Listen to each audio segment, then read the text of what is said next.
tanpa kita Bismillahil Malikil Qudusis Salam, Bismillahil Adidil Hakim, wassalatu wassalam ala sayyidil mursalin sayyidina wa nabiyina wa habibina Muhammadin sallallahu alaihi wasallam abada minal ardi ilas samai wa ala alihi wa sahbihi ajma'in.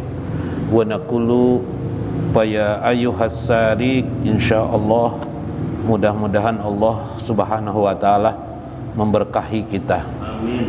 Wa barakallahu lana fi kullil ahwal, memberkahi kita dalam segenap urusan-urusan kita, fi kulli amrina fid dunya wal akhirah. Wa inna insyaallah razaqakumullahu alaikum insyaallah fi kullil hal rizqan kasiran wa rizqan wasi'an, amin ya rabbal alamin. Waqalal musannif rahimahumullah di Syekh Abdul Qadir Jailani fi kitabihi Fathur Rabbani fi awali fiha min jumlati aw fiha yusamma al muqaddimah aw du'aihi ilallahi ta'ala wa yaqulu bismillahirrahmanirrahim.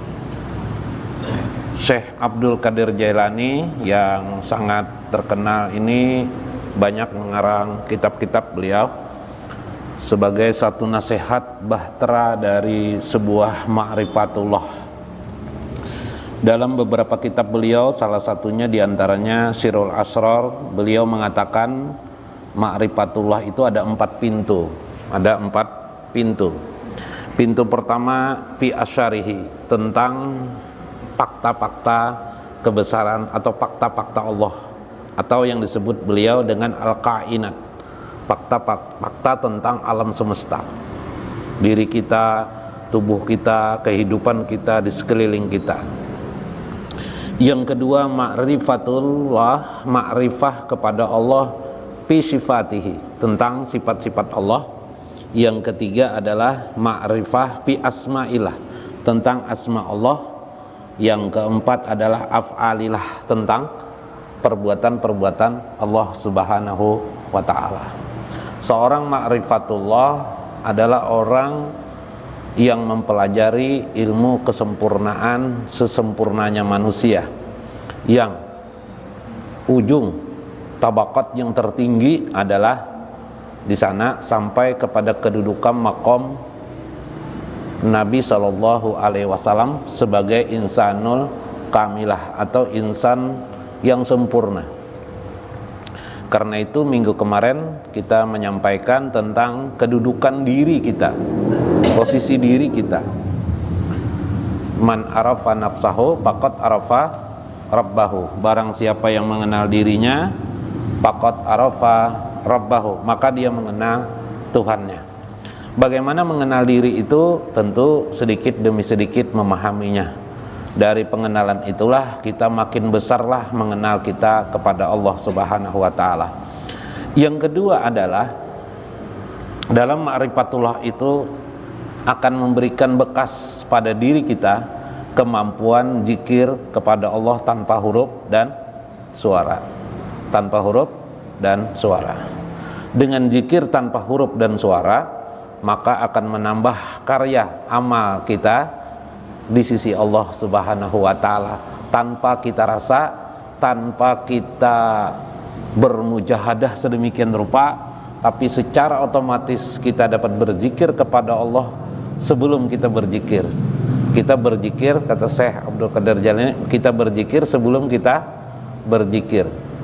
Kita mengucap la ilaha illallah sebelum kita mengucap la ilaha illallah. Itulah kehebatan ma'rifatullah. Makin mendalam ma'rifatullah kita, makin bagus ma'rifatullah kita, makin indah pemahaman kita terhadap bahtera mengenali Allah Subhanahu wa ta'ala, maka makin besarlah zikir kita, nilai zikir kita kepada Allah Subhanahu wa ta'ala, ketimbang kita hanya berusaha mengejar angka dari kalimat-kalimat seperti la ilaha illallah.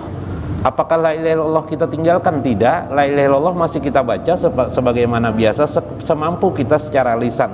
tapi kita menambahnya dengan karya lain berupa kemapanan, kemampuan diri kita untuk mengingat Allah Subhanahu wa taala. Wa yaqulu fiha min qauli Syekh Abdul Qadir Jailani fi awali du'aihi. Kita ambil misalnya perkataan beliau pada mukaddimah doa beliau kepada Allah. Ini adalah contoh orang yang ma'rifatullah, berdoa dia kepada Allah. Bagaimana ucapannya? Semuanya mengandung ilmu. Semuanya mengandung ilmu, ya.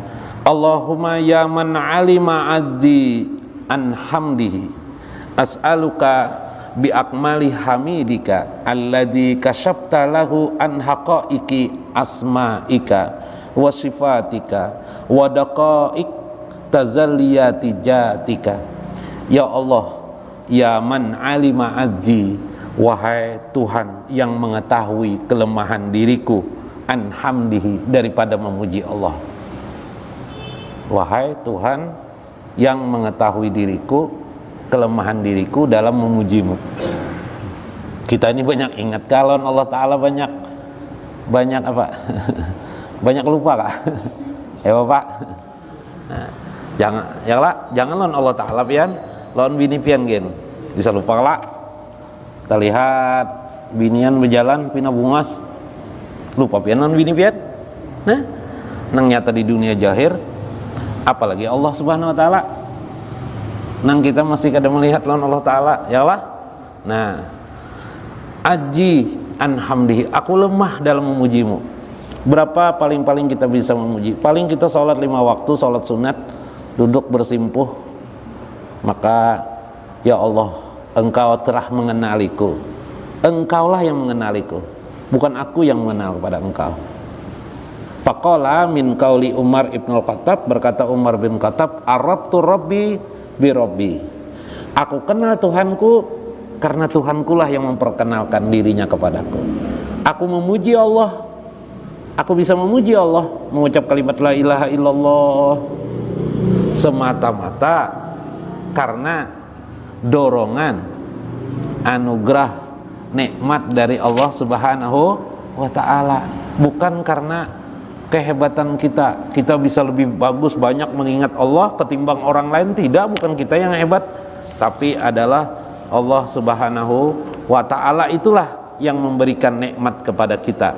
Seperti firman Allah, wa ma bikum nikmatin paminallah, apa saja yang sesuatu nikmat itu engkau dapatkan, sesungguhnya semata-mata faminallah, itu adalah dari Allah Subhanahu wa ta'ala. Al-Quran surah An-Nahl ayat 53. Nah, 53. As'aluka ya Allah, karena itu aku memohon, kata Syekh Abdul Qadir Jailani, bi akmali hamidika, aku memohon kepada engkau dengan kesempurnaan puji-pujian kepada engkau. Begini, kalau kita memuji Allah subhanallah, artinya apa? Maha suci Allah. Atau kita memuji Allah alhamdulillah, maka ucapan kita itu, kata Syekh Abdul Qadir Jailani, masih tidak dapat menyanding kebesaran keagungan Allah Subhanahu wa taala. Tapi kita tidak ada lagi punya bahasa selain itu. Itulah bahasa yang diajarkan Allah kepada kita di dalam Al-Quran dan hadis. Yalah, andaikan ada bahasa lebih daripada itu,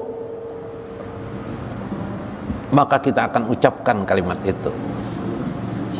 Artinya ketika kita mengucap subhanallah atau alhamdulillah, sadarilah ucapan itu sesungguhnya masih rendah dari sesungguhnya Allah yang maha tinggi, lagi maha agung, lagi maha suci. Nah, itu adalah orang yang ma'rifatullah, memahami. Kalau kita biasanya memahami dalam dataran teks syariat, kalau Allah menyuruh memuji subhanallah, ya baca subhanallah. Kalau Allah menyuruh membaca alhamdulillah, ya alhamdulillah. Kalau Allah, Nabi mengatakan habis sholat membaca 33 kali subhanallah, ya baca 33 kali subhanallah. Kalau Nabi mengatakan alhamdulillah 33 kali, ya baca 33 kali. Itulah kita biasanya memahami yang tersurat. Orang yang memahami yang tersurat-surat saja bagaikan orang masih sekolah tingkat SD ketika dia baru mengenal gurunya. Iyalah.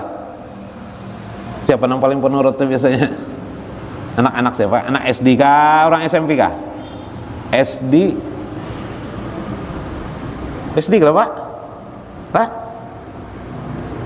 Ujar gurunya, nak atau murid-muridku, apalagi lu TK maginnya ini najar gurunya tabungan ku bari ikam isi nih seberapa nih duit bulik ke rumah kekanakan SD atau SMP ini apa mak mana mak duit apa duit pacah disuruh guru mah pokoknya buati kesini belum melihat duit pacah buati berapa kah buati harus maksud gurunya sehari 100 rupiah aja tapi nya buati harus ya kah anak SD tuh esok jak gurunya ya kah esok suruh bawa buku gambar apa yang dilakukannya di rumah lawan kuitannya mak esok bawakan buku gambar pokoknya buku gambar muka ada buku gambar kada usah nang itu nang disuruh guru iyalah memahami teks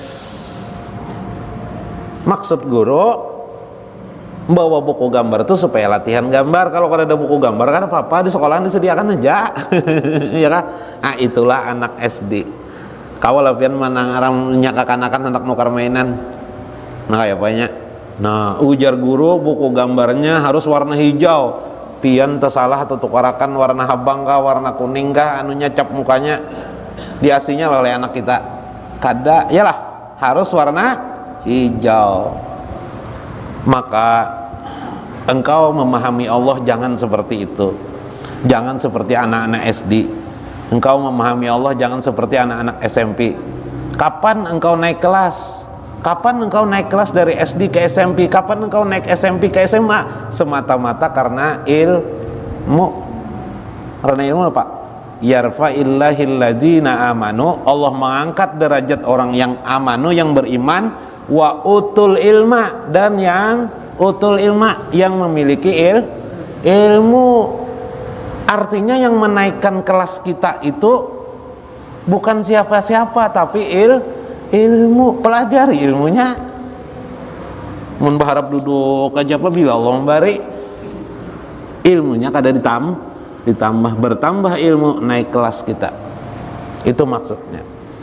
Karena itu ya Allah, karena beliau sudah sampai memahami makna marifatullah, beliau berdoa seperti ini, as'aluka, aku memohon kepada engkau, biakmali hamidika, kesempurnaan memuji kepada engkau. Karena beliau tahu yang tersurat-surat ini masih kurang dari sesungguhnya diri zat Allah subhanahu wa ta'ala. Karena itu ya Allah, tambahkan kepadaku, ajarkan kepadaku bagaimana cara memuji engkau yang sesungguh-sungguhnya, yang seharusnya, yang semestinya pada diri engkau itu yang maha tinggi itu. Nah ini